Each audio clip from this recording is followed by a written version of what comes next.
And now to California, where a bombshell report from the Center of Investigative Reporting shows that doctors in the state's prison system were sterilizing prisoners as recently as 2010 without the necessary state approvals. From 2006 to 2010, 148 women received a procedure called tubal ligation, which prevents a woman from having any more children. All of these occurred at two California prisons, the California Institution for Women in Corona and the Valley State Prison for Women in Coachella. This was a indirect violation of prison rules. Many of the women who underwent the procedure did so after having a child in prison. Now, the doctors in that prison system defended their use of the procedure, but former prisoners and advocacy groups are calling the sterilization coercive and reminiscent of eugenics. On to discuss this, I'm joined now by Courtney Hooks. She's a communication director for Justice Now, an advocacy group that's called attention to these sterilizations. Courtney, thank you so much for joining me. Now, it seems like the inmates gave their consent for the sterilizations. So first of all, can you explain why you consider these coercive?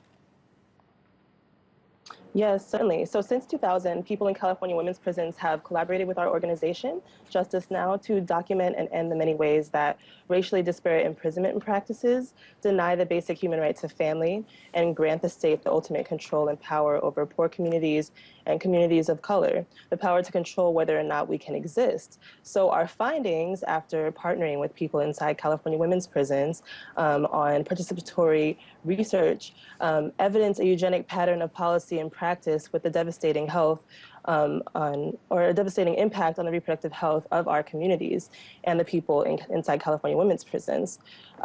So we have confirmed that since 2006, the California Department of Corrections and Rehabilitation has illegally sterilized at least 148 people. And there's reason to believe that approximately 250 people, pregnant people, were sterilized during labor and delivery since the 90s. But Courtney, let me stop you right there. That's a lot of information that we've got coming in. Why does the state need to give its consent if the women already are? They're not giving their consent. If you actually read over the testimonies that we've gathered and that people inside have documented from their peers, the level of foul play is absolutely horrendous. This is not a system of people actually giving their consent. You have one person in the article that Corey Johnson released, talking about being on the table, strapped down, ready to be cut open for her cesarean delivery, and the doctor coming up to her as she was undergoing anesthesia, actually about to go unconscious, saying, "We're doing a tubal ligation." And she said, "No, that's not what's happening." She refused. He brought over a form, and she actually could not read it because she was going under anesthesia. She could not see what was actually written on the page. That's absolutely not the appropriate time. That's not standard medical protocol to be attempting to get consent for major life-changing surgery while you're in labor and delivery, while you're about to go under anesthesia. That is absolutely abhorrent.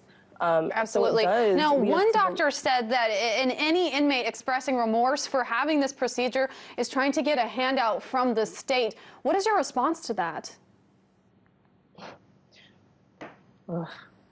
My response is that the department launched this illegal sterilization protocol with the federal receiver's knowledge, the same receiver who was appointed to the federal courts to raise healthcare provision in California prisons to constitutional levels. At least one prisoner dies per day. That's what the receiver documented back in 2006 due to severe medical neglect. So when you have officials who are working for a system that treats people so abhorrently and leads to death, I don't think that we can trust their opinion. I don't think that we can trust what it is that they're saying. Individuals have documented the abuses that they've experienced, and that is backed up by their medical records and backed up by documentation of what's been said when they've actually gone to these doctors. So I think that that's something to certainly look further into, and that's why Justice Now is calling for public hearings that do nothing less than the most thorough of investigations into these abuses. It's all very interesting, and it brings up the question, who is ultimately in control of an inmate's body? Courtney Hooks, Communications Director at Justice Now.